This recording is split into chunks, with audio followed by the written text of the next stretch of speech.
Flota La Macarena, pensando en sus clientes, trae nuevos vehículos y más horarios en la ruta Bogotá-Girardot-Bogotá, con frecuencias cada 20 minutos a partir de las 4:20 am. Nuestra nueva flota de buses cuenta con un servicio cómodo, directo, seguro, con una velocidad controlada y regulada. Además, encontrarán servicios adicionales como Wi-Fi, televisión Full HD, aire acondicionado, toma corrientes y sillas móviles de fácil acceso para personas con capacidad reducida. Las sillas cumplen con estándares de seguridad y confort. Flota La Macarena S.A. Mucho más de lo que usted se imagina.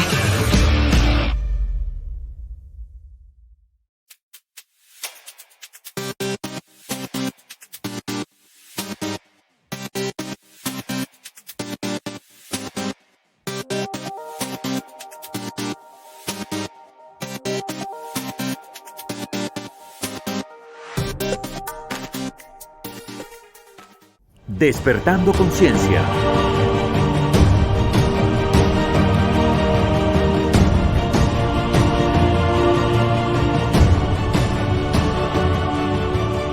Con Rocío Adriana Páez.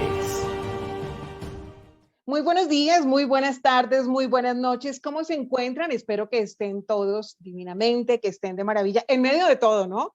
En medio de tanta tormenta, tanta tribulación, tanta guerra, tanta pandemia y tantas cosas que suelen pasar en este planeta. Espero desde el fondo del corazón que siempre estén bien. Como siempre ustedes ya lo saben, soy Rocío Adriana, originando en esta ocasión desde Bogotá, Colombia, esperando de verdad que las cosas estén marchando en lo profesional, en lo personal, en lo familiar, y que si no están marchando empiecen a hacer funcionar las cosas. Recuerde que su vida es lo que usted quiere que sea, entonces empieza a meterle ganitas para que si ese escenario no es el idóneo en este momento de su vida, empiece a generar cambios, empiece a poner mejor la ruta de su brújula, ese norte importante, y empiece usted a decidir qué es lo que quiere vivir. Recuerden que siempre les digo, uno no debe estar en el lugar en el que uno le toca, sino en el que uno quiere. Uno no debe estar con la gente que le toca, sino con la gente que uno quiere. Uno no debe estar precisamente haciendo las cosas que a uno le toca, sino las cosas que uno quiere. De eso se trata la vida en medio del caos. Así que no importa, vamos a meterle buena energía a todos estos escenarios y espero desde el fondo del corazón de verdad que reciban ese abracito que siempre les envío, ese apapacho y esos besos muy cariñosos para todos ustedes. Hoy les tengo noticias muy gratas porque tenemos nuevamente en nuestro espacio a un maestro de maestros. Ustedes saben yo cómo lo quiero, cómo lo admiro. Yo me he declarado su presidenta de Club de Fans. Entonces, desde Bogotá, Colombia, él tiene su presidenta de Club de Fans, el maestro Adrián Salvucci, que nuevamente nos está acompañando desde su tierra natal, desde Argentina, desde Buenos Aires. Y para nosotros es un placer saludarlo, estar con él, para hablar de esos temas de actualidad. Y nosotros nos hemos puesto de acuerdo con él para hablar un poco de eso que está detrás de lo que está viviendo el mundo en estos días y que tal vez usted solamente lo ha podido percibir a través de los medios de comunicación. ¿Sabe de qué le estoy hablando, verdad? De esa crisis, de esa supuesta guerra entre Ucrania y Rusia, de eso que nos han contado esos medios hegemónicos que hasta han sacado imágenes de los videojuegos, ¿no? Para recrearnos la historia.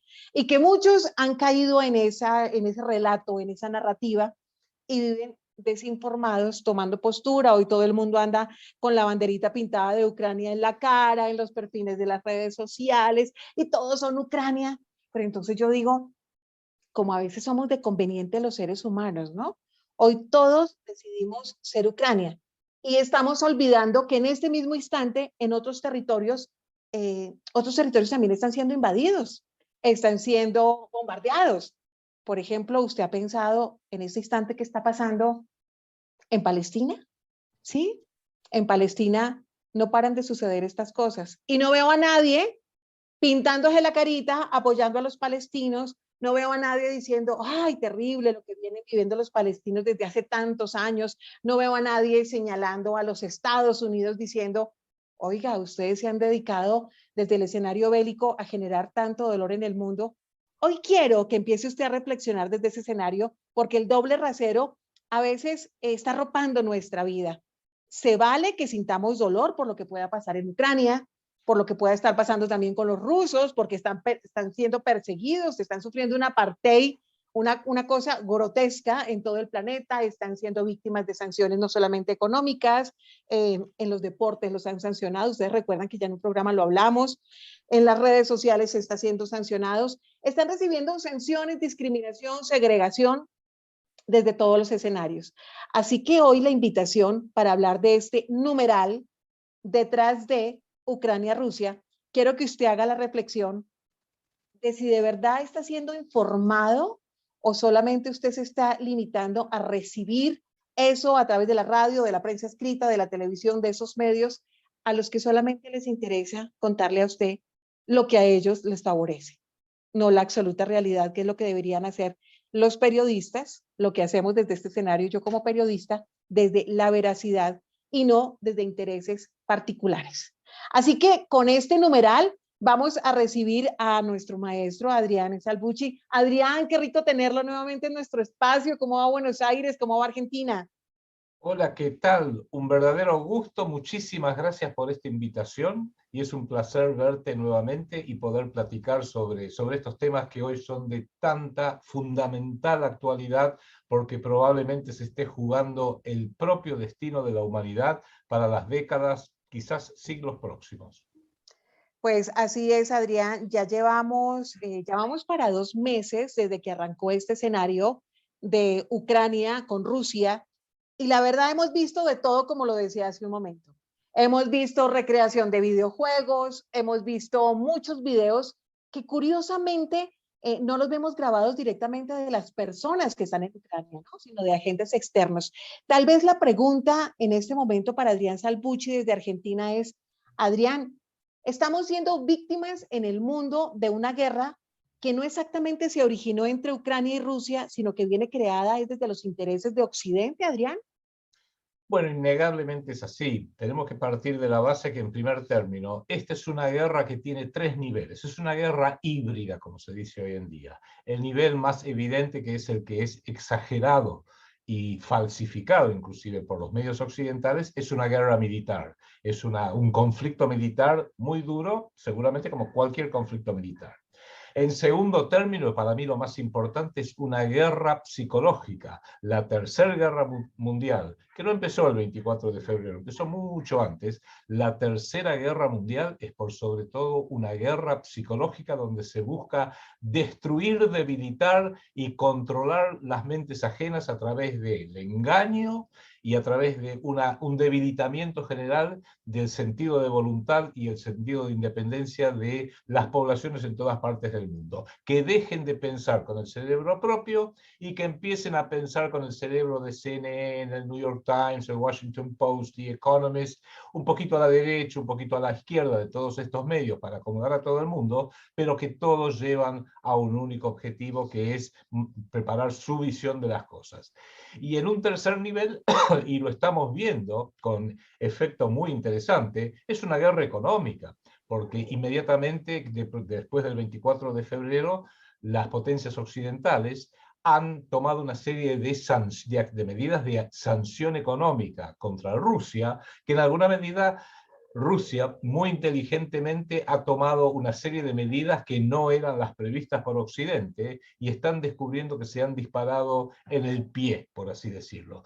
Juan Domingo Perón, gran líder argentino, decía que el secreto de toda buena estrategia es el secreto y la sorpresa. Bueno, creo que bastante de eso es lo que estamos viendo hoy en día por parte de Rusia. Y también, y con esto redondeo, hay que ver que podemos interpretar esta como una guerra fronteriza geográfica entre Rusia y Ucrania, más allá de las complejas motivaciones de la misma, ya a un nivel más amplio entre Rusia, gran potencia mundial, y la OTAN, que ya le da otro perfil, Estados Unidos, la Unión Europea, y en tercer nivel como una guerra, que es la que yo estoy empezando a creer que es el caso, una guerra en la cual la dirigencia rusa pateó el tablero del mundo unipolar que se pretende imponer a todo el planeta desde los grandes centros occidentales, notablemente Estados Unidos y Gran Bretaña, y esto nos conviene a todos.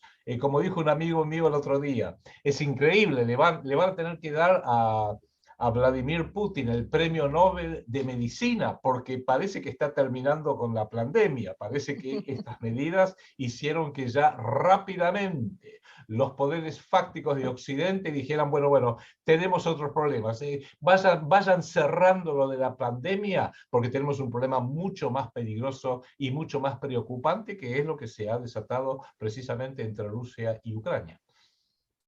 De hecho, nos dimos cuenta hace un par de días cómo en Argentina y su país acaban de levantar algunas de esas medidas que tenían de fronteras cerradas, de cómo a la gente que llegaba le pedían cuarentenas, le pedían el esquema completo de estar pinchados, le pedían inclusive la prueba PCR, en fin, todas estas cosas que nos han convertido en una dictadura sanitaria, en un apartheid sanitario, en donde muchas personas habían dejado precisamente de viajar por esto, ¿no? Entonces ahora se abre nuevamente ese escenario para Argentina y eso a mí me encanta porque es uno de esos países que a mí me fascina y que espero muy pronto, Adrián, poderle estar dando un abracito al lado de Quique también, de su compañero. Y esas son buenas noticias en medio de todo este caos. Es como si esa crisis que crearon hace más de 2 años, entonces aparecen nuevas soluciones, nuevas crisis y aparecerán con nuevas soluciones como es el juego de ellos, ¿no? Crear crisis para luego resultar como esos mesías, como esos salvadores. Ya que estamos hablando de este numeral, detrás de Ucrania, Rusia, y usted lo acaba de mencionar, hay varios requerimientos, muchas solicitudes que estaba transmitiendo Vladimir Putin, el presidente de Rusia, y unas de ellas son que Ucrania nunca ingresara a la OTAN. Ya parece que este presidente Zelensky ya dijo sí, definitivamente no vamos a ir con la OTAN, aunque yo la verdad no confío mucho en ese personaje como buen humorista que ha sido siempre durante toda su vida, que ahora funge como presidente de esta nación. También estaba pidiendo Vladimir Putin no existencia de bases ni armamento extranjero en Ucrania, y oh sorpresa, se encontró con cualquier cantidad de laboratorios de armas biológicas, que yo creo que eso ha tratado de distraer la atención porque mucha gente dice, oh, laboratorios, el peligro que ha querido generar desde Estados Unidos y desde otras narrativas de distintas latitudes es que el peligro no es que existieran estos laboratorios biológicos en Ucrania, sino el peligro es que los rusos llegaran a utilizar esas armas biológicas en contra de los ucranianos y en contra de los demás habitantes del planeta. Vea cómo nos van cambiando la historia. Y también Vladimir Putin estaba pidiendo el reconocimiento de la independencia de la región del Donbass, de Donetsk y también de Lugansk, precisamente, que han sido estos sectores tan atacados que están en la frontera, que es la frontera más larga que tiene Rusia, allí con el país hermano de Ucrania. Y lo digo hermano porque es que comparten cultura, porque es que comparten lengua, y a pesar de eso,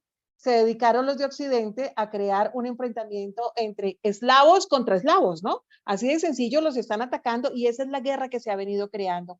Y dentro de este reconocimiento o dentro de estas solicitudes que ha venido pidiendo el señor Vladimir Putin, pues ya bastantes están chuleaditas. La pregunta es, Adrián, es que esta guerra no arrancó ahorita. Esta guerra arrancó desde el 2014 y arrancó internamente cuando en la región del Donbass los mismos gobiernos desde el 2014 hasta el momento de Ucrania han venido atacando, persiguiendo a su propio pueblo, aquellos que insistan en hablar ruso, aquellos que se declaren prorrusos, aquellos que tengan cualquier tipo de identidad distinta a los ucranianos. ¿Qué ha venido pasando durante estos 8 años que no nos lo cuentan los medios hegemónicos, que sencillamente nos enteramos nosotros juiciosos a través de la investigación profunda, Adrián? Bueno, ahí está la pregunta clave. Yo quizás me voy a tomar el atrevimiento de ir un poquito más atrás, porque hay que recordarle a la audiencia que en realidad Ucrania no existía hasta 1921, 1920, cuando fue creada por Lenin dentro de lo que era la entonces muy joven Unión Soviética, Unión de Repúblicas Socialistas Soviéticas. Y ahí sí crea una Ucrania dentro de la orbe de lo que era la Unión Soviética y nunca pudo gozar de ningún tipo de independencia. Van pasando los años, el comunismo demuestra que no funciona como sistema social, y acá pasó algo que supongo que es bueno para la humanidad. En 1989 cae el muro de Berlín, en 1991 se fractura la Unión Soviética, y eso fue como una suerte de dominó que generó una enorme cantidad de eventos. Alemania Oriental, que era prosoviética, se fusionó con Alemania Occidental en una única Alemania que automáticamente pasó a ser parte de la OTAN. Y luego, y aquí es donde es la verdadera raíz del problema que estamos viviendo hoy, y esto no lo dice ninguno de los medios porque no se atreven a abordar este tema, a partir de 1991, cuando cae la ex Unión Soviética, había 12 naciones en la Organización del Tratado del Atlántico Norte, la OTAN. Y que, por supuesto, fue fundada para cuidar o proteger Occidente de los soviéticos. Y en buena hora, porque así parecía que tenía que ser. La OTAN se fundó en 1949 y coloquialmente se dice que tenía 3 objetivos. La OTAN se creó para mantener militarmente a Estados Unidos presente en Europa, dentro de Europa, a la ex Unión Soviética, el Ejército Rojo, fuera de Europa, y a los alemanes, por las dudas, a los alemanes bien aplastados en Europa. Eso fue así, se estabilizó en lo que fue toda la Guerra Fría, que duró tantos años, pero esos 12 países, esas 12 naciones integrantes de la OTAN, cuando cae la ex Unión Soviética, uno podría haber dicho, bueno, pero la alianza militar de la ex Unión Soviética, que era el Pacto de Varsovia, también se desbandó, dejó de existir. Y yo no digo que también se desbandara la OTAN, porque llegado el caso, la Guerra Fría la ganó Estados Unidos, la ganó Occidente. Bueno, macanudo, dejémosla a la OTAN, pero aquí está el origen verdadero del problema. De ser 12 países en 1991, se fue expandiendo hasta integrar hoy 30 países. Y todos los países que se fueron integrando, Polonia, Hungría, la República Checa, la República de Eslovaquia, Bulgaria, Roma, todos los países que se integraron, Polonia, eran países que directamente, por así decirlo, sus armas apuntan contra Rusia, no apuntan contra Colombia o Argentina. Es más, la OTAN incorporó como nuevos miembros ni a Colombia ni a la Argentina, incorporó como nuevos miembros a los que Occidente consideró que iban a ser aliados militares en contra de Rusia. Y Rusia, que en una primera etapa fue muy débil, porque con Boris Yeltsin fue muy débil, en los primeros 10, 12 años de Vladimir Putin también estaba muy debilitada por las mafias internas que prácticamente desangraron al país, se llegó a un punto donde ya empezaron a incorporar no solamente a los países de Europa Oriental, que habían sido parte de la orden soviética, sino a países de la propia Unión Soviética, como Lituania, por ejemplo. Y eso quizás no era tan grave, pero quedó bien en claro que algo que Rusia jamás iba a poder permitir era que Ucrania formara parte de la OTAN.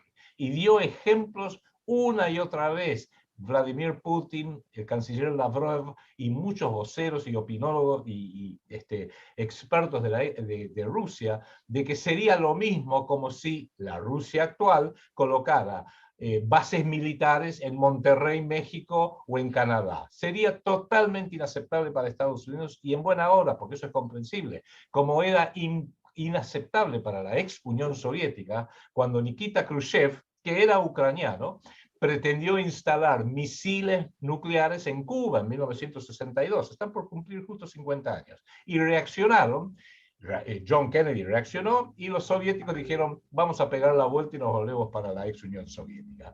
Ese es el fondo de la cuestión y sin embargo eso es lo que sistemáticamente los medios occidentales y los gobiernos occidentales ocultan. Hacen su versión del History Channel de Walt Disney de la historia. Un día se despertó de muy mal humor Vladimir Putin el 24 de febrero del 2022 y dijo, voy a invadir Ucrania. Lo mismo que hacen con respecto a la Segunda Guerra Mundial.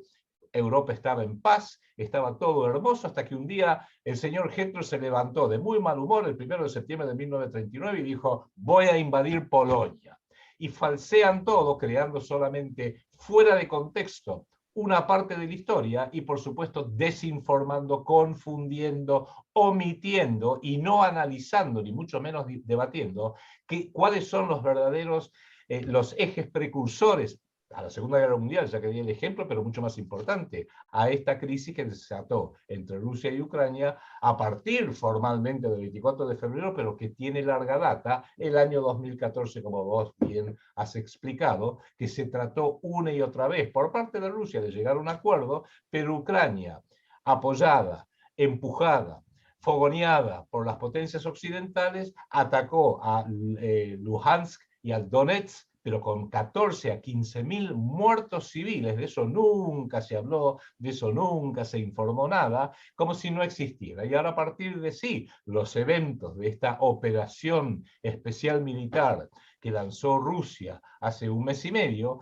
lo realiza, y nuevamente lo realiza de una forma que por las mentiras propias de los medios occidentales y de los gobiernos, dejó a todo el planeta sorprendido, porque Rusia dijo, intervenimos en Ucrania para desmilitarizar Ucrania, de acuerdo, comprensible, y para desnazificarla. Y eso dejó a todo Occidente patas para arriba, porque no tienen la más remota idea qué contestar, cómo explicarlo o siquiera cómo abordarlo, porque justamente han mentido y han ocultado un verdadero debate sobre ese tema desde hace ya casi 80 años. Y vamos precisamente, Adrián Salvucci, nuestro invitado del día de hoy en Despertando Conciencia, nuestro escritor, nuestro analista geopolítico. Hablemos exactamente de eso a lo que se refiere los rusos, el señor Vladimir Putin, cuando dice vamos a desnazificar Ucrania. Vamos a entrarnos muy de lleno en este escenario, que es un escenario, como bien lo dice Adrián, la gente lo dejó pasar por alto, o inclusive a muchas personas no les cabe en la cabeza que existan grupos nazis, porque son nazis, que están haciendo limpieza étnica desde Ucrania, y lo peor es que están siendo patrocinados desde el año 2014, o tal vez desde antes, por los mismos gobiernos de los Estados Unidos, por otros países, pero sobre todo llama la atención que el actual presidente ucraniano, que también es judío, esté patrocinando y abrazando este escenario de apoyar a los nazis para que ataquen al mismo pueblo en Ucrania. O sea, ¿cómo explicar eso, Adrián Salvucci? Qué irracionalidad a primera vista, e inclusive este cómico, Zelensky, que es un muchacho joven que tiene talento cero porque es meramente un cómico, y por lo que yo pude ver es bastante mal cómico, pero como pasa y como nos ha pasado en nuestro país, y también ha pasado en Colombia, él tuvo un gran financista, alguien que le dio todo el apoyo para que él, de ser un cómico en un canal de televisión, pasara a ser presidente de Ucrania. Y ese señor se llama Igor Kolomoisky. Igor Kolomoisky es un judío nacido en Ucrania, que tiene nacionalidad ucraniana, chipriota e israelí, que inclusive le han hecho notar en su momento que la ley de Ucrania prohíbe la doble nacionalidad, y él dijo, está bien, porque yo tengo 3 nacionalidades, ucranio, israelí bueno. y chipriota.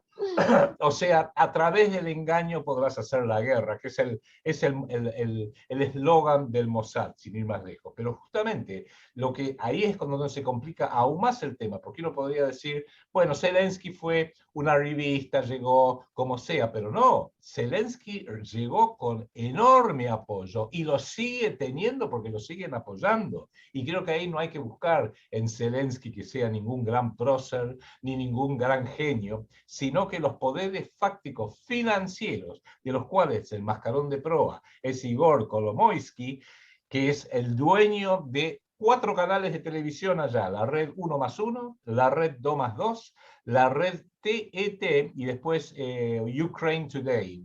Son 4 redes que le dieron primero apoyo como cómico en los canales de Ucrania. Y hoy ya, en los últimos tiempos, desde el 2019, le dio un apoyo político para que él llegara a ser presidente. Cosa muy extraña, porque hay que considerar que Kiev es básicamente un país católico, pero católico de la ortodoxia oriental, un país donde apenas hay, se calculan 46.000 judíos, y estamos hablando de un país con una población de 45 millones de habitantes. Entonces, Uno diría... El segundo territorio más grande después de Rusia, ¿no? Allí en Europa. Exactamente. Uno diría, qué extraño que en un país que es 99,5% católico, sea la confesión de la ortodoxia de Kiev o la ortodoxia rusa, donde está en Luhansk y en Donetsk, que hayan elegido a un presidente judío. Pareciera a primera vista extraño, pero bueno, así son las cosas, y creo que estos grandes millonarios, billonarios, debiera decir, son parte de la clave para entender el tema. No olvidemos que también esto forma parte de la gran mentira que se hace en Occidente. Todo multibillonario ruso, por ejemplo, siempre es identificado como un oligarca, pero cuando el multibillonario es de ellos, George Soros, Bill Gates y Petro Poroshenko, otro ucraniano, o el señor Kolominsky, claramente dicen que no, es un filántropo. También ahí está el guerra psicológico, presentar a los buenos como oligarcas y a los malos como filántropos. Lo que pasa es que normalmente esto no es inmediatamente visible. Yo te puedo dar un ejemplo de una persona muy amiga mía aquí en Argentina, de los que andan con la banderita celeste y amarilla, que es totalmente antirruso y totalmente pro-Ucrania. Y le digo, bueno, me imagino que también debes leer las noticias, no solamente de la BBC, de CNN, del New York Times o de otros canales de Occidente. Seguramente leerás, aunque sea las repasarás, los despachos que vienen de RT, Russia Today, de Sputnik, de TASS, y me dijo, no, de ninguna manera, yo no leo esas cosas.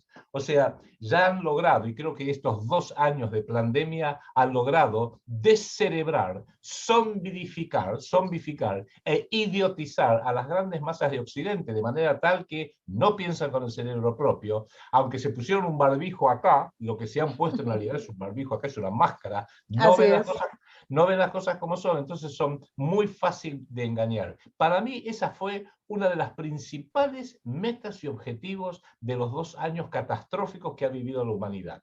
Ver cuánta gente podemos idiotizar, obligar a obedecer y hacerlos reaccionar como un nene de 8 años, y se llevaron la sorpresa que el 90% o más de la humanidad son imbéciles, son zombies, son realmente manejables, y por ende dijeron, bueno, cuando llegue el momento de algún otro proceso, como es el actual contra Rusia, va a ser fácil convencer a la gente de que en realidad hay unos pobrecitos buenos filántropos de un lado y hay unos malos autoritarios oligarcas del otro. Y así es como en alguna medida esa guerra psicológica terriblemente peligrosa está evolucionando hasta el día de hoy. Aún así, yo sigo teniendo una gran esperanza de que la pateada que hizo Rusia del tablero mundial a fines de febrero de este año va a tener un efecto muy grande y está haciendo que cada vez más gente abra los ojos, que es lo que más teme este sistema unipolar de poder planetario que viene emanado de Washington, Londres y la Unión Europea. Porque Rusia está diciendo, no, queremos un sistema de poder multipolar. Rusia es un polo, China es otro polo, la Unión Europea desde luego también, la Unión Europea junto con Estados Unidos, y lo digo así al pasar, falta un polo de poder que está en nuestras manos, crear lo que es el polo de poder iberoamericano, todo Iberoamérica y España, pero bueno, eso sería para otro tema, para otro día. Pues Adrián, esto que usted nos cuenta es demasiado interesante y no quiero pasar por alto precisamente un tema que se ha convertido en algo que es intocable, que de hecho lo han convertido en un delito, ¿no? Cuando se habla de estos temas, entonces nos pueden llegar a tratar de antisemitas, ¿no? Es el delito que han creado precisamente para aquellos intocables que hacen parte de todo esto, que están detrás, como el numeral para los que acaban de entrar en nuestra sintonía el día de hoy, numeral detrás de Ucrania-Rusia, han jugado cartas muy importantes. Y yo quiero que usted, que conoce tanto de este tema, entremos a manejarlo a profundidad desde el escenario judío para que la gente pueda comprender la diferencia entre los judíos, entre los judíos askenazi, entre los sefardíes, porque es que llama muchísimo la atención, Adrián Salvucci, que en la misma bandera de Ucrania uno ve el símbolo de ellos, ¿no? Uno ve el escudo de los Házaros. Entonces uno quiere preguntarse, ¿qué hay en realidad detrás de todos estos poderes? Porque casi que a uno le dicen, de hecho, lo confieso de manera muy personal, he perdido amistades. Yo siempre les he contado a ustedes que soy muy creyente, soy muy cristiana, pero eso a mí no me permite taparme los ojos y reconocer que una cosa es Israel y otra cosa es el Estado de Israel.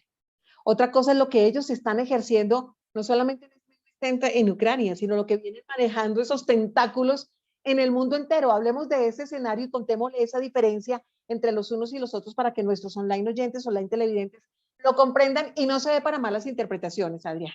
Por supuesto, mira, yo siempre partí de la base y si me permites pasar un pequeño mensaje, el que me mande un correo a mi correo personal, que es arsalbucci@gmail, todo junto, arsalbucci@gmail, yo le voy a mandar gratuitamente, por supuesto, un trabajo que escribí hace ya unos cuantos años que se llama Acerca del antisemitismo, donde parto de la siguiente base, que hay que distinguir entre 4 categorías. Uno es el pueblo judío, que es de una etnia muy diversa y muy pequeña, porque las propias entidades israelíes y judías cosmopolitas hablan de que hoy en día son 16 millones en total, con mucha suerte si contamos todos, en un planeta que tiene casi 8.000 millones de personas, con lo cual 16 millones de judíos en una humanidad con 8.000 millones de seres, estamos hablando de que la población judía es del 0,2%, realmente muy pequeña, y uno se puede preguntar,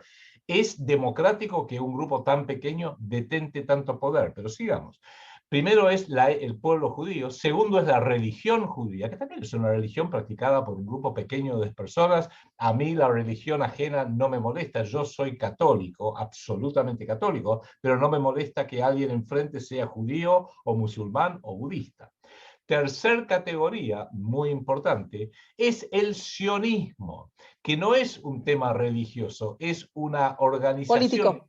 ideológico-política fundado en 1896 por un abogado vienés, Teodoro Herzl, en ese momento era el Imperio Austrohúngaro, que tuvo también el apoyo de otros intelectuales, Pinsker, por ejemplo, que venía de Odessa, en lo que entonces era el Imperio ruso, y que él proponía la creación de un Estado soberano en alguna parte del mundo que después, porque murió joven este hombre, murió en 1904, 1905, después, debido al desenlace de la Primera Guerra Mundial, donde Palestina, que era parte del imperio turco, pero que finalmente quedó como un mandato, según lo dijeron los victoriosos, de Inglaterra, con el tiempo, inclusive es muy conocida que el gobierno de entonces, de casi fines de la Primera Guerra Mundial, le dio una carta al Lord Walter Lionel Rothschild, diciendo que su majestad británica vería con agrado que se creara un Estado israelí en Palestina el día que se pueda eso realmente llegar a ser. Fue una declaración muy conocida que en su momento le dio esperanza a los judíos, pero tuvieron que esperar hasta después de la Segunda Guerra Mundial.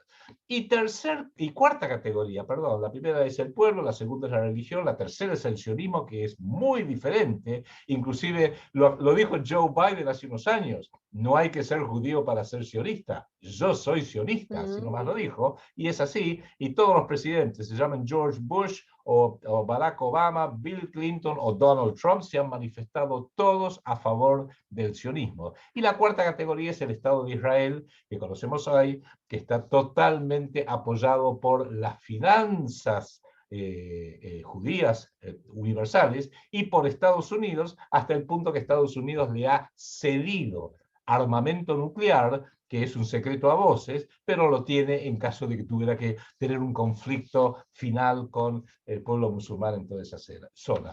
De manera que eso hay que tenerlo presente en primera instancia. Y en segunda instancia es que mientras que los sefardíes, o sea, los judíos que pueden más o menos declarar o demostrar que provienen de los judíos bíblicos, los de la Biblia, y que tienen un biotipo semita, o sea, son más oscuros, tienen barba pesada, se parecen mucho a los palestinos, a los libios, a los egipcios, etc. Y esos son los verdaderos israelíes, los sefardíes. Sin embargo, la vasta mayoría, hoy en día, en el mundo actual, de los judíos, son los Ashkenazim, que suelen ser rubiones, ojos claros, ojos azules, ojos verdes, casi arios, podríamos decir. Y es porque las investigaciones históricas de los propios intelectuales judíos, por ejemplo, Arthur Koestler, que escribió un libro que se llama La 13ª tribu, aludiendo a los cázaros, porque estamos hablando de una tribu cázara de Europa Central, de Europa Central básicamente. Shlomo Sand, que es otro intelectual israelí que escribió un libro que se llama La invención del pueblo judío, hablando justamente de este tema. Abraham Polatch y unos cuantos más, termina diciendo que, en definitiva, entre el mar Caspio y el mar Negro, en el siglo 7-8 de nuestra era, hubo un imperio nómade. O sea, era un imperio que no tenía un lugar físico fijo, pero sí era muy, muy poblado, muy poderoso, y llegó a poner bajo mucha amenaza justamente a Rusia y a Ucrania. Y en determinado momento, Rusia le exige a este imperio, que tenía un rey que se llamaba Bulan, le exige que, como su comportamiento era devastador, eran asaltantes, asesinos, violadores, una cosa terrible, que tenían que aceptar alguna religión para así poder incorporar valores morales. Y le dio a elegir entre el Islam del califato de Bagdad o el cristianismo desde Constantinopla. Y el rey Bulan también llamó a un rabino español, según dice la tradición, y los escuchó a todos, y finalmente, después de escuchar al cristiano, escuchar al islámico, Constantinopla y el califato de Bagdad, terminó decidiendo que se iban a convertir al judaísmo. Y así lo hicieron en el siglo IX, según la información de la cual se dispone, porque se pierden mucho el rastreo de toda esta información. En lo que en ese momento, o hoy en día, debiera decir, conocemos como Khazaria. Y también en Ucrania. Por eso fue una tragedia, eso innegablemente, cuando la Alemania nacionalsocialista invade la ex Unión Soviética en junio de 1941, Ucrania sufrió mucho porque tenía una gran población judía, y esa población fue o diezmada o fue empujada hacia el este y se la tomó como mano de obra, esclava, etcétera, etcétera, etcétera. Tan es así que de esos, no sé, sería 1 millón de judíos ucranianos, hoy en día las propias cifras hablan de 43.000. Aunque también hay que recordar que José Stalin, entre 1932 y 1936, le impuso a Ucrania de aquella época una reforma agraria que mató a 6 millones de ucranianos. Se lo conoce como el Holodomor. Holodomor en ucraniano aparentemente significa la gran hambruna. Los mató de hambre directamente. De manera que la historia del siglo XX, la historia de la ex Unión Soviética, la historia de Europa fue terrible, y nadie está libre de culpa y cargo para arrojar la primera piedra. Pero con esto redondeo, este grupo de cázaros que en el siglo IX se convierten al judaísmo y que tenían como gran enemigo a Rusia, al imperio ruso en sus distintas formas y evolución como imperio, se va yendo hacia Occidente, primero hacia Polonia, y luego se asienta en Alemania, y es en Alemania que inclusive se los empieza a conocer como los judíos Ashkenazim, y que incluye, porque descubrieron, por las limitaciones sociales a las cuales estaban sujetos, que su fuerte, por así decirlo, su capacidad más excepcional era en las finanzas. De ahí tenemos la familia Rothschild, que en realidad se llamaba la familia Mayer, Bauer en realidad era el apellido, pero que como tenían un banco, el primer banco de la familia, que tenía un escudo rojo afuera. Así es. Escudo rojo se dice Rothschild, y bueno, así se lo conoció como Rothschild. Una particularidad que hay que tenerla muy presente: siempre adoptan nombres de fantasía o nombres ajenos, o se los cambian o se mimetizan. Vaya uno a saber para qué razón, pero sí, evidentemente debe ser algo estratégico, porque uno nota esa tendencia una y otra vez, especialmente entre sus clases más poderosas y sus clases dirigentes. Todo eso hace que hoy en día, sí, el grueso, inclusive en el propio Estado de Israel, la clase dirigente del Estado de Israel es Ashkenazim. has habido quejas de los sefardíes de que se sienten discriminados racialmente dentro del Estado de Israel por los ashkenazim. Y así puede ser. Por eso yo hice este libro este pequeño libro de antisemitismo, porque yo recibí una querella de la organización sionista aquí, judía en la Argentina, por antisemitismo. Y yo digo, pero esperen, si justamente yo soy pro-semita, porque soy pro-palestino, pro-egipcio, pro-iraquí, pro-sirio, pro-libio, que son auténticos semitas, mientras que el grueso de la dirigencia israelí no tiene una gota de sangre semita. Es más, ya que quieren usar esta terminología anticuada, son arios, porque son rubios, pelirrojos, ojos azules, ojos verdes, pero bueno, es parte de la irracionalidad absoluta que nos han impuesto hoy en día y han hecho que ciertos temas, como vos empezaste a decir al principio, está prohibido debatirlos. Entonces no se puede debatir sobre nada de lo que a esta gente y quienes los ayudan y quienes se alían a ellos, es algo que es tabú, es algo verboten, es algo prohibido. Además, es que Adrián llama la atención precisamente que manejan tanto poder que yo creo que por eso es que definitivamente no les gusta quedar en evidencia, ¿no? No les gusta ser tan visibles porque se vuelven algo así como un tema intocable y me imagino que también es un poco para blindar su gestión, su manejo.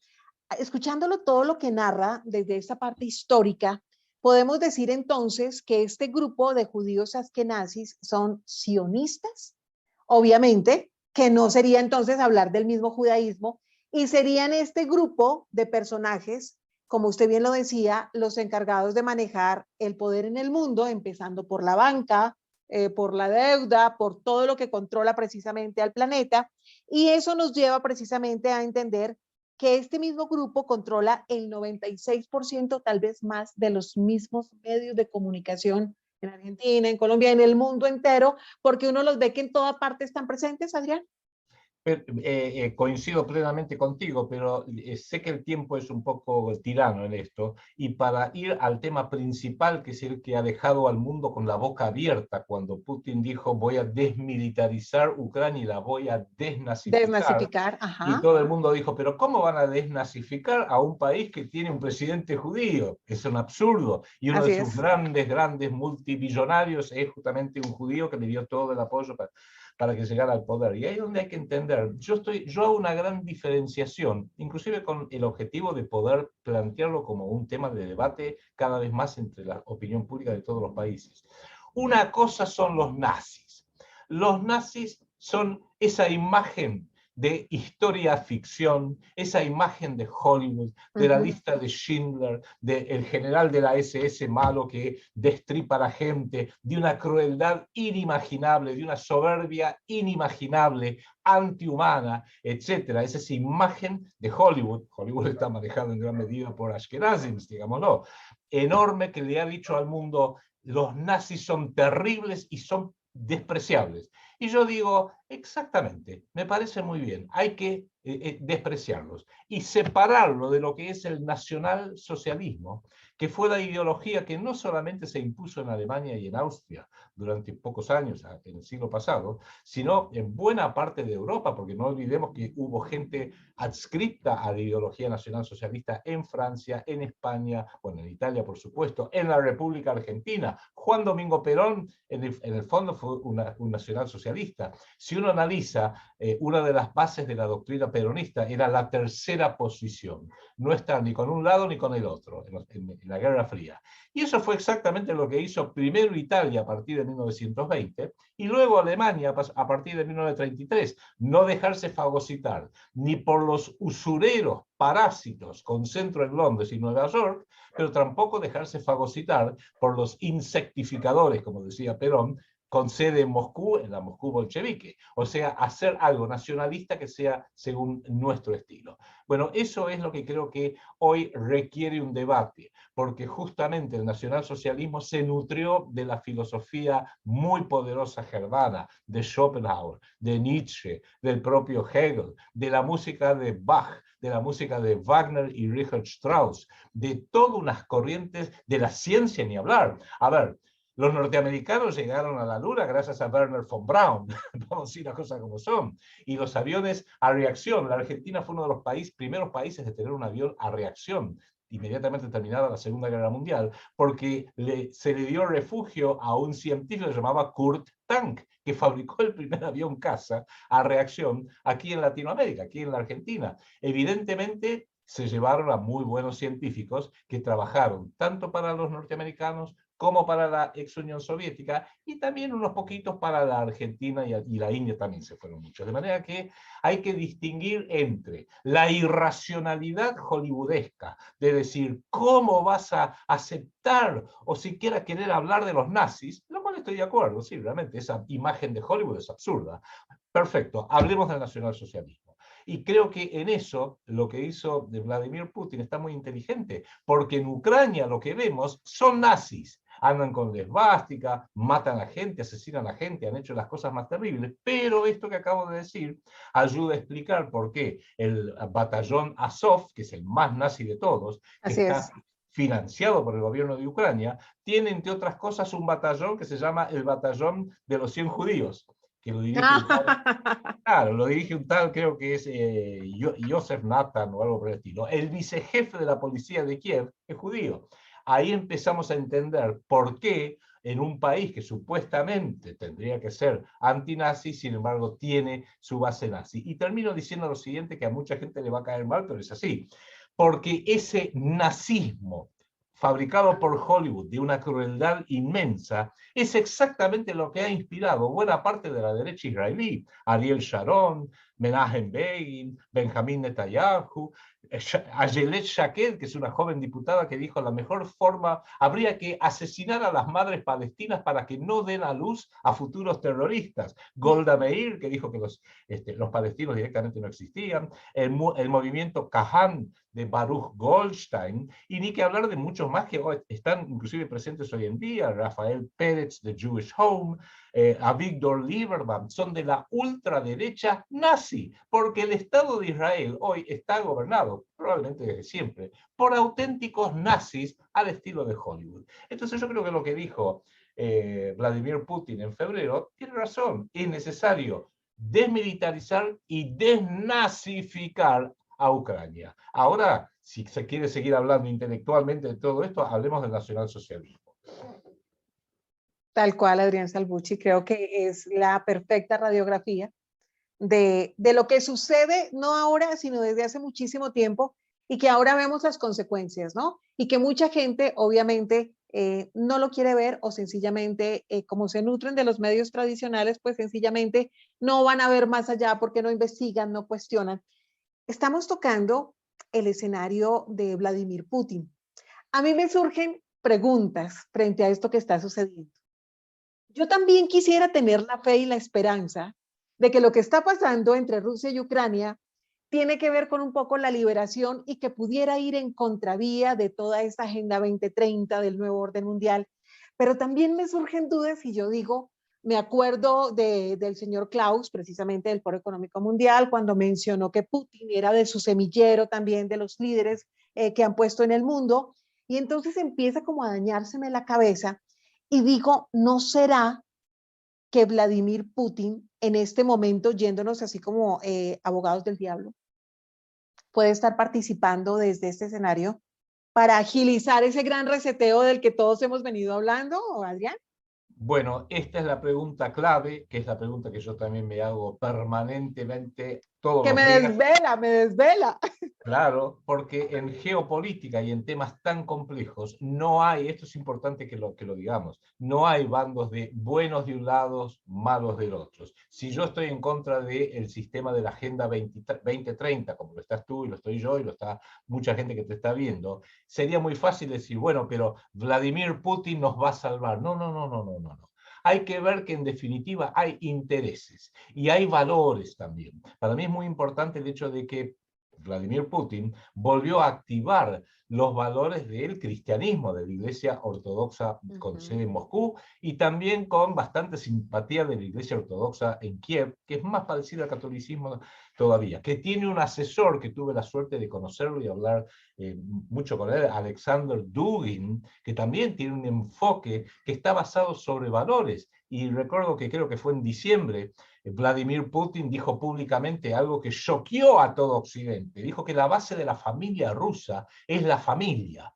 Y que, perdón, la base de la sociedad rusa es la familia. Y que la familia es un hombre, una mujer y descendencia, niños. Y se agarraban la cabeza, ¿y dónde quedan los gays? ¿Dónde quedan los trans? Él ha ¿Dónde quedan atacado los... completamente esa agenda de género, ¿no? De ideología de género. La de género también con mayor discreción, porque este es un problema que arrastra Rusia desde hace muchas décadas, el aborto y la Así es. eutanasia, porque la Agenda 2030 incluye todo lo que es la agenda, la agenda de el tema de género, también tiene el tema del aborto y el tema de la eutanasia que suavemente lo están empezando a imponer. Quieren despoblar el planeta. Pro Digamos. muerte, Adrián Salvucci, pro muerte, son de bandera pro muerte, de desestabilizar absolutamente todo. Y de hecho, no sé si usted lo escuchó, hace muy pocos días, Colombia se fue como líder de los países en aprobar el tema del aborto hasta el 6º mes de gestación, que eso uno le duele. Hicimos aquí, de hecho, con Dieguito Cortázar, que usted también lo conoce muy bien, de Razón Vertical, hicimos un programa especial en donde uno trata de explicarle a la gente y a decirle a estas mujeres que se han convertido, yo les digo, y me perdonan, se lo reitero, en idiotas útiles de todos estos grupos sociales que solamente tienen intereses de los poderosos en el planeta completo, que salen a celebrar de manera histérica, ¿no?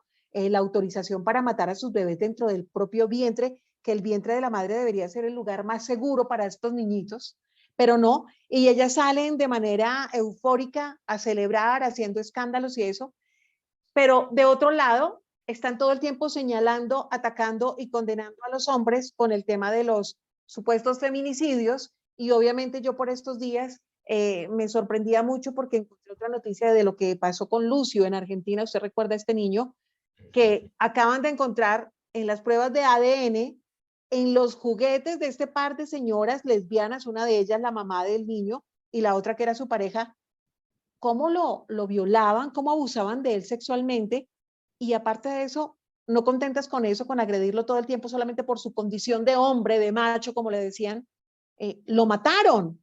Y entonces uno dice ese doble rasero y ese doble discurso, ¿no?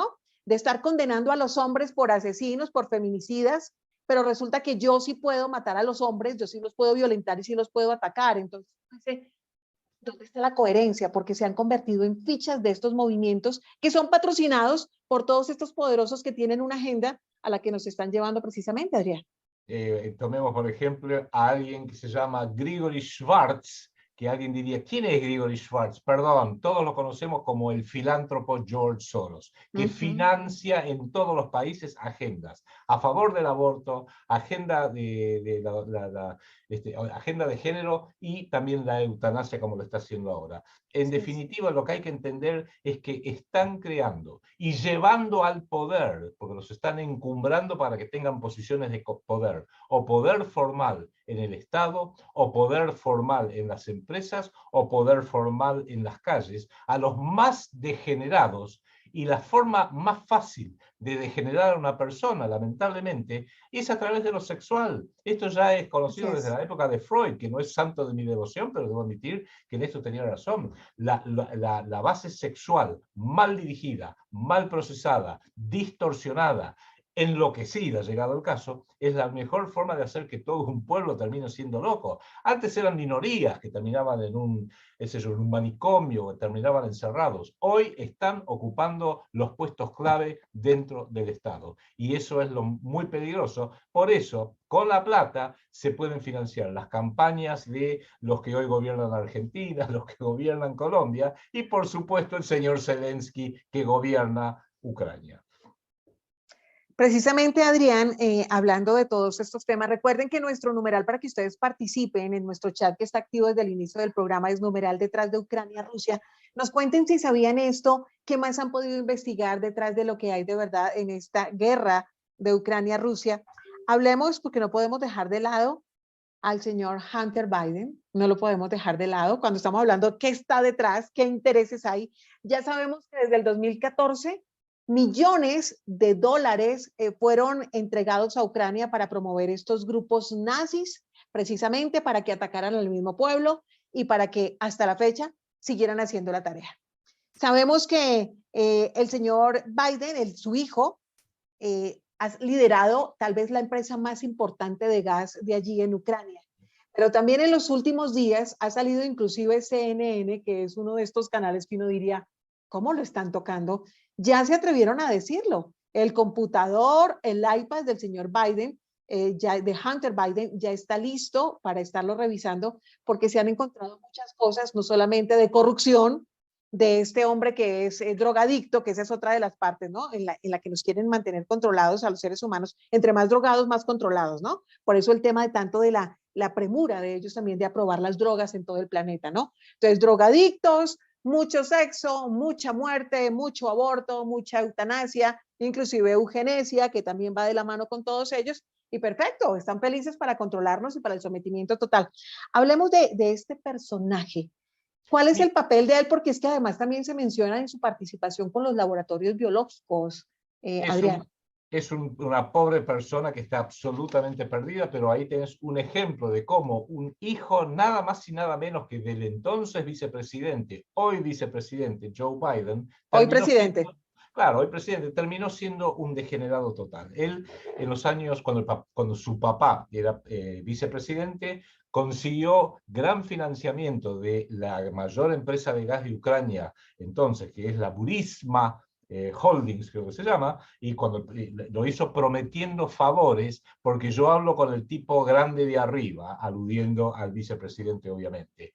Y cuando en determinado momento hay un video de esto, de Joe Biden, vicepresidente, hablando del Council on Foreign Relations, el CFR, donde él explica, fui un día a Ucrania porque había un fiscal ucraniano que quería investigar a Burisma por corrupción. Y yo le dije, saquen a este fiscal.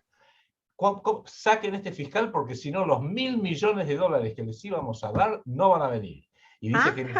Y el gobierno entonces le dijo, bueno, pero usted es el vicepresidente, ¿no me cree? Llámelo al presidente, que era Barack Obama. Dijo, yo me quedo hasta las 6 de la tarde y después me voy y ya no va a haber más plata. Dijo, bueno, antes de que me fuera, sacaron al fiscal general y pusieron otro que cesó toda investigación de Burisma. ¿Qué es lo que pasa acá? Que parece que entre las otras cosas, esto lo ha descubierto Rusia, fue Hunter Biden uno de los nexos para la financiación clandestina de Estados Unidos de laboratorios químicos, de guerra química, de guerra biológica. Guerra biológica, donde la propia Victoria Nuland, otra miembro de la mafia global Kásara, la subsecretaria de Estado. La que repartió galletitas en Ucrania. Exactamente, me parece muy simpática, pero ella dijo, sí, tenemos miedo, admitió que las tenían, tenemos miedo porque existen esos laboratorios y que entren los rusos y lo usen en contra del pueblo ucraniano y los pueblos de Europa. No, ustedes financiaron 33 laboratorios ilegales, clandestinos, según las propias leyes y acuerdos de las Naciones Unidas. Y no es casualidad, ya que si extendemos un poquito y vemos los últimos 2 años lo que nos ha pasado, que Hunter Biden tiene negocios corruptos con Ucrania y con China. ¡Oh, casualidad! Las dos caras visibles de las peores crisis de los últimos 2 años. O sea, es tan evidente que en Estados Unidos lo que tratan de hacer es soslayarlo, no hablar de eso. Yo me acuerdo perfectamente cuando el tema que lo descubrió el Daily Mail de Gran Bretaña y después le pasó toda la información a Rudolph Giuliani, el ex alcalde de Nueva York, que era el abogado de Donald Trump, bajo la presidencia de Donald Trump, en el 2019, y le dice, se ha encontrado una laptop de Hunter Biden sumamente comprometedora, y publicó un artículo bastante de fondo, el diario The New York Post, que es un diario importante, fue fundado por Thomas Jefferson, The New York Post, Facebook del señor Zuckerman y Twitter del señor Jack Dorsey, directamente prohibieron que el New York Post pudiera propagar esto en las redes sociales. No, porque es fake news. Son fake news ruso. Y ahora el New York Times y CNN tuvo que decir, ahora que lo pensamos bien, no, parece que todos esos mails comprometedores son genuinos, pero si se hubiera informado esto a fines del 2019, seguro que ganaba Trump, pero por arrastre directamente. Y precisamente, Adrián, me surge una pregunta. En Estados Unidos hay una enmienda que es la enmienda 25, que se refiere al escenario de la sucesión de un presidente por enfermedad, porque no está habilitado mentalmente, por cualquier tipo de circunstancias que sea complejo. Ya se está hablando inclusive entre el Congreso de los Estados Unidos en la posibilidad de convocar para imponer la enmienda 25. Entonces, ¿usted lo ve viable? ¿Usted ve que de repente pueda surgir este tema de la enmienda 25 para implementarlo, para hacerlo efectivo con el señor Biden? Excelente pregunta y de mucha actualidad. Mira, el problema que tienen actualmente es que el presidente Biden, que está totalmente senil, está gagá, como decimos acá en la Argentina, es un pobre hombre, es un pobre viejito que no sirve para nada. Si él renunciara por razones de salud, no se comprendería, asumiría Kamala Harris, que ni los demócratas la quieren. Ni los demócratas la quieren. Entonces, lo que hay allá en este momento es un movimiento para ver si se la puede obligar a renunciar a Kamala Harris, la vicepresidenta, y el Congreso, que tiene, como tú bien dijiste, por la enmienda 25, la capacidad de nombrar un nuevo vicepresidente por renuncia del vicepresidente elegido, que ya ocurrió cuando renunció Richard Nixon y asumió su vicepresidente Gerald Ford, pero no había vicepresidente. Entonces el Congreso nombró a Nelson Rockefeller como vicepresidente de Estados Unidos, por allá por el año 74. Entonces ahí sí, el Congreso nuevamente diría, bueno, como si renuncia la vicepresidenta, tendríamos que nombrar un nuevo vicepresidente. Y se habla que el favorito sería Peter Buttigieg, que es actualmente funcionario de vivienda en los Estados Unidos, pero que tiene una particularidad. Es un hombre joven, 42 años, es un hombre capaz, pero está casado con otro hombre. O sea, y tienen dos nenes adoptados. Es una familia perfecta norteamericana. Dos tipos y un pobre dos pequeñas criaturas que los están destruyendo. O sea, siempre la degeneración sexual está presente. Cuando si hacen asumir a Peter Buttigieg como reemplazante de Kamala Harris, ahí sí le pueden decir a Joe Biden, Joe, andate a tu casa, tomate una sopa caliente y andate a dormir y cuídate mucho. Es que con todo lo que está sucediendo, involucrado su hijo Hunter, obviamente con el aval de su papá, el actual presidente de los Estados Unidos, con todo lo que está pasando, además con las declaraciones que ha hecho de manera irresponsable, así traten sus asesores de decorarlas cuando él dijo que había que sacar a Putin como fuera, lo comprometió muchísimo y están tratando de tapar el desastre. Lo siento muy temerosos, tanto que ellos han llegado a decir, a este hombre hay que sacarlo antes de que genere el estallido de esa tercera guerra mundial porque está metiendo muchísimo la pata. Es lo que se habla entre los congresistas en los Estados Unidos. Y hablando para el cierre, Adrián, del tema económico, de lo que yo le preguntaba sobre ese posible gran reseteo que estuviera acelerándose con todo lo que está sucediendo entre Rusia y Ucrania, vimos cómo Vladimir Putin firmó hace muy poco el decreto para el pago del gas como proveedor. Y lo que surgió es que todo el mundo quedó aterrado porque la idea era debilitarlo, acabar con la economía, volver al pueblo ruso algo terrible, algo muy triste, que estuviera pasando por su mejor momento. Este señor decide firmar un decreto en donde pide que a partir de ahora todo el que desee, todo país que desee el abastecimiento de su gas, tiene que pagar en rublos, en monedas rusas, o si no, que señores, que muchas gracias y que dejen así. Obviamente uno dice cómo Estados Unidos ha estado detrás, ¿no? Que uno dice con amigos así, ¿para qué enemigos? Porque ellos llegan como salvadores a decir, no, Estados Unidos les va a abastecer a ustedes el gas, pero es que son otros incrementos de dinero, estamos hablando de distancias y uno se preguntaría, ¿les llegaría a esos países el gas a tiempo? De verdad, los costos se les suben. Entonces mi pregunta es, Adrián, en medio de todo esto que está surgiendo con Vladimir, con ese manejo, que es un perfecto manejador y conocedor del ajedrez, de la geopolítica internacional, hablemos de si él lo que está tratando también es de desequilibrar la economía del mundo, atacando precisamente lo que él dice, el fin de las monedas occidentales, porque mientras nosotros estamos hablando de defender nuestras monedas, él habla precisamente de apuntar hacia regresar a las reservas reales. Hablemos de ese escenario para el cierre, Adrián.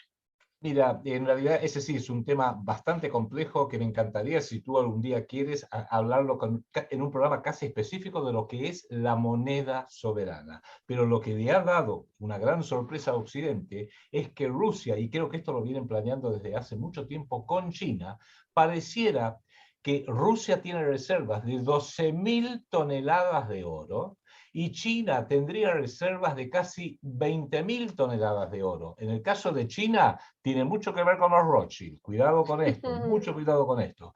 Pero en ambos casos le están diciendo el yuan chino y el rublo ruso podría transformarse, de hecho se está transformando en una moneda no respaldada por aire o por papel como es el dólar o el euro, sino respaldada por oro metálico, que en tiempos de crisis quizás es un factor clave.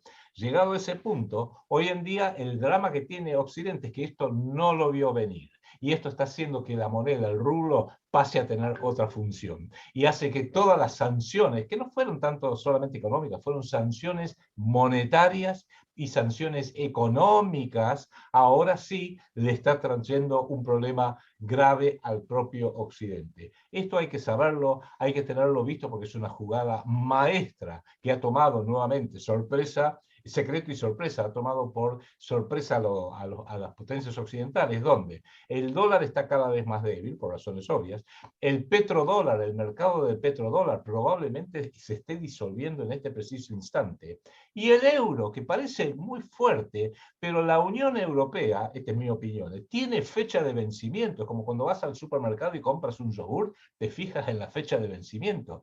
Por la posible disgregación de la OTAN. Si la OTAN empieza a fracturarse, la Unión Europea va a empezar a fracturarse como ya lo empezó en el 2016 con la salida de Gran Bretaña. Y si la Unión Europea empieza a fracturarse, ¿a dónde queda el euro? Así es, Adrián Salvucci. Cuando estábamos mencionando el escenario de las reservas reales, que es a lo que ha venido enfocando la nueva economía según Vladimir Putin, recordemos que se refiere a lo que es la tierra, la comida y el oro. Esas son las reservas reales de las que habla Vladimir Putin. Para el cierre, Adrián Salvucci, porque con usted ya lo sabe, nos podíamos quedar eternamente hablando y lo vamos a invitar para hablar precisamente de esa moneda soberana que me parece un tema muy interesante, Adrián. Hablemos de esa conclusión. ¿Cómo queda en este momento para usted, Adrián Salvucci, este escenario de Ucrania-Rusia? ¿Cómo está en este momento y qué nos puede deparar a corto plazo? No, empecemos dejando de lado todas las bravuconadas del señor Zelensky, exageradas y propagadas por los medios occidentales. Tanto aplauso, ¿no? Lo quieren nominar a los premios y una cantidad de cosas, y en fin. Es un cómico que sale en los premios Grammy o Emmy, no sé cuáles premios. Y sabe actuar muy bien, ¿no? Sabe actuar muy bien, lee muy bien y se le escurre la lágrima y se le siente así. Buen actor. O sea, es todo lo que los norteamericanos científicamente llaman bullshit. Lo hace muy bien, lo hace excelentemente bien. Pero acá la realidad es que vamos a ver que ya la propia Rusia está cerrando esta operación militar especial, ha logrado desmilitarizar en gran medida a Ucrania, todavía le falta completar el tema. Vamos a ver si termina desnazificando Ucrania, que esto ha sido un tiro en el pie para los norteamericanos y para los occidentales, porque no pueden salir ahora norteamericanos y occidentales e israelíes a defender a los nazis, al batallón Azov y a toda esta gente, queda feo. Eso por otro lado. Y en definitiva yo creo que cuando esto se termine resolviendo, faltan todavía un par de semanas, quizás falten un par de meses incluso, creo que vamos a ver un nuevo tablero de la geopolítica mundial, donde Europa, mejor dicho, Eurasia, Rusia y China, cobran otra dimensión ante el mundo, tienen como aliados a la India e Irán, que no es poca cosa, y vamos a ver cómo cada país de la Unión Europea va a empezar a revertir a su propio interés nacional, que no lo decide Bruselas de la Unión Europea. Hay por así decirlo, hay todo un movimiento todavía subterráneo en Alemania, en el partido que se llama Alternative für Deutschland, Alternativa para Alemania, donde dicen, entre otras cosas, que quizás llegó el momento para que Alemania deje de mirar siempre hacia París, hacia Londres, hacia Washington, y empiece a mirar hacia Moscú y Pekín. ¿Por qué? Porque una alianza Berlín, Moscú, Pekín, es imposible que nadie la pueda conquistar, le puede obligar a hacer nada, y se basan justamente en la capacidad que tienen de producir cosas con valor intrínseco. Tú lo dijiste, comida, gas, petróleo, tecnología, por supuesto, y Estados Unidos básicamente en las últimas décadas fabrica pocas cosas, hace mucho papelito, papelito financiero, Wall Street, hedge funds, dólares, por supuesto, ha inundado de dólares, pero en última instancia el dólar es papel, mientras que en última instancia el rublo y el yuan están demostrando que son mucho más que papel. Usted recuerda, Adrián Salvucci, es que me surge otro interrogante ahora con este cierre, con esta conclusión suya. Recuerda que en este momento, y por lo general, en el escenario de las guerras, una de las consecuencias es el tema inflacionario, ¿no? Entonces vemos cómo todo empieza a crecer, el tema de las deudas, etcétera. Y estamos viendo que en este momento el mundo entero está sufriendo de una inflación desmedida. Muchos han querido condenar todo lo que le viene sucediendo al mundo y han querido echarle la culpa al señor Vladimir Putin, dejando de lado, porque se volvieron amnésicos de memoria selectiva, se les olvidó que durante más de 2 años, como consecuencia de esta pandemia, hemos recibido unas medidas restrictivas muy fuertes que han quebrado empresas, que han dejado a muchos millones de personas en el planeta sin trabajo, y la inflación va caminante, va rampante, va cabalgando. Se me ocurre en este momento algo que yo le escuché a usted en algún momento también, y es recordar el tema de Lenin con su superinflación. Usted lo recuerda, ¿no?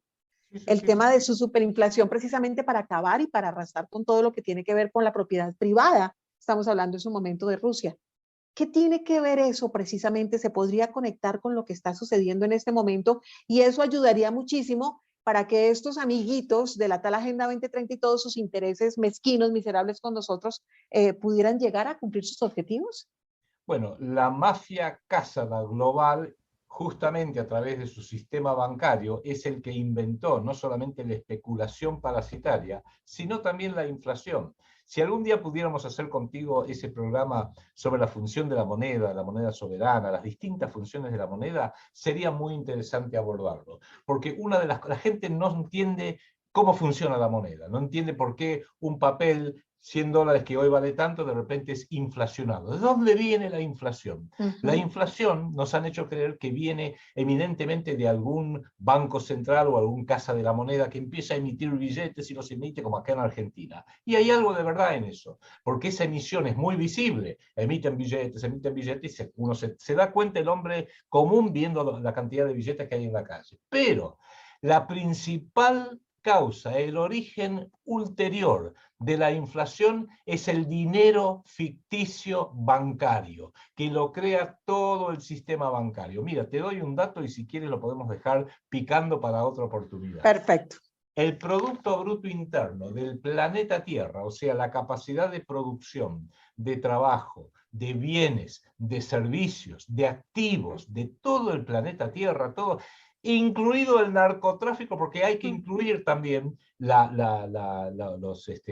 parte de la economía que es absolutamente ilegal, las drogas, la prostitución, pero que hace a lo que podríamos decir, catalogarlo como un producto o un servicio. Se calcula, esto lo da la consultora Bain & Company, que es una de las más grandes de Estados Unidos, se calcula que está en los 90 billones de dólares. Cuando digo billones, billones nuestros, que son los trillones de los norteamericanos. Un 90 con 12 ceros. Se calcula que eso es más o menos el total de todos los activos de la economía real, para bien o para mal, del planeta Tierra. Pero hete aquí que el total de activos financieros, o sea, fondos, acciones, plazos fijos, intereses, el anatocismo, que son intereses sobre los intereses, la deuda externa argentina, que crece y crece y crece y nadie sabe cómo lo hace. Y la colombiana también, le cuento, horrible.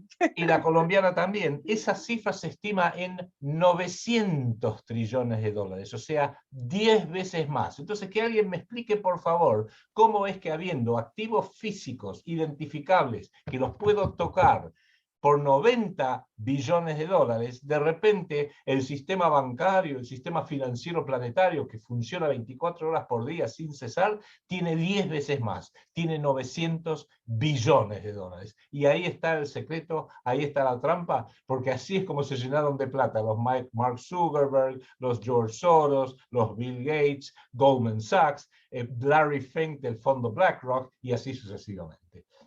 Vamos a hacer ese programa porque definitivamente manejar este tema de moneda soberana, el tema de las consecuencias de la hiperinflación que nos lleva a más empobrecimiento, obviamente mayor sometimiento, como es lo que ellos quieren, a corto plazo con toda la humanidad, lo vamos a tener que tocar y claro que sí, Adrián, lo vamos a programar para tocarlo muy pronto. Adrián Salvucci, gracias por este excelente programa en donde nos despeja usted muchas inquietudes, nos permite entender un poco más sobre lo que está sucediendo en este escenario de Ucrania-Rusia, quiénes son estos actores que se encuentran detrás, que la gente no los percibe y que de verdad son los beneficiados en todo lo que está sucediendo, que a nosotros solamente nos ponen a llorar por unas muertes que claro que a todo el mundo le duelen, pero que realmente no es lo que ellos nos han querido enseñar. Detrás de esas guerras siempre hay unos intereses, como siempre se los he dicho, y como lo dice también Adrián Salvucci, recuerden siempre, señores y señoras, que el dueño de la imprenta es el que escribe la historia. Así que ellos están escribiendo lo que se les antoja y solamente les interesa que usted se entere de lo que a ellos les favorece, no de la absoluta verdad. Adrián Salvucci, recordemos sus redes, recordemos también la emisión de este programa excelente que hace usted al lado del gran Quique Romero, para que lo sigan, y recordemos también sus libros. Sí, bueno, el programa es Antisistemismo Explícito, que está siempre colocado en el canal QQ, que es el canal de Enrique Romero. Y yo quizás ahí sí agregaría, por esta última parte que hablamos de la moneda soberana, como a lo mejor un adelanto de lo que podríamos algún día llegar a discutir contigo, es, yo escribí un libro que se llama Colonialismo Financiero, Vampiros y Buitres. Lo escribí pensando en los gobiernos aquí en Argentina. El que me mande un correo electrónico a arsalvucci@gmail.com, le mando un ejemplar en PDF en forma gratuita que creo que les puede llegar a interesar. Es un libro bastante breve, no es técnico, porque yo no soy economista, no tengo esas pretensiones, sino es la economía vista del punto de vista, como decimos aquí en Argentina, de un laburante, o sea, de alguien que trabaja. Y de alguien real. Alguien real, exactamente. Repitamos entonces el correo para que la gente le escriba. arsalvucci, todo junto, arsalvucci@gmail.com. Perfecto, me encanta. Y para el cierre les quiero recomendar a ustedes también un libro que me hace llegar Editorial Planeta. Ustedes saben que siempre les recomiendo al final del programa un libro. Este libro se llama Piénsalo otra vez, es del psicólogo Adam Grant y me encanta porque por lo general asumimos que la inteligencia es la habilidad de pensar, de aprender, pero se nos olvida que en un mundo tan cambiante, que está cambiando tan rápidamente, con tantos intereses de personajes siniestros que están detrás de todo lo que sucede, es importante empezar a repensar para desaprender y para aprender nuevas situaciones. Así que permitámonos abrirnos a desaprender, a quitarnos tanta contaminación, sobre todo mediática, que nos ha llegado a lo largo de nuestra vida, y empecemos a ver las cosas de una manera distinta. A través de este libro aprendemos también a cuestionar, a generar pensamiento crítico, que es lo que a veces nos hace falta muchísimos. Entonces, piénsalo otra vez, el poder de saber lo que no sabes, y eso solamente te lo permites tú cuando te abres a otros escenarios como empezar a ver este programa, empezar a ver el programa de Adrián con Enrique Romero. Piénsalo otra vez de Adam Grant. Ustedes ya lo consiguen en todas las librerías del mundo, también lo pueden conseguir por internet para que les llegue a la puerta de su casa. Son buenos textos también que recomendamos para que usted empiece a tomar otro tipo de conciencia, para que empiece a despertar conciencia. Soy Rocío Adriana, el besito para todos ustedes, sin importar el lugar en donde se encuentren. Para Adrián Salvucci, allí en Buenos Aires, Argentina. Chao. Adrián, como siempre, un placer. Gracias. Saludos a Enrique y a ustedes, como siempre, gracias. Próximo miércoles nos volvemos a encontrar, Dios mediante, entre las 8 de la noche, 9 hora Colombia, en esto que es Despertando Conciencia, únicamente aquí, a través de Radio Global, conectados con Pakistán, Argentina, México, Canadá y Colombia, porque seguimos haciendo que las cosas pasen. Hasta el próximo miércoles. Chao.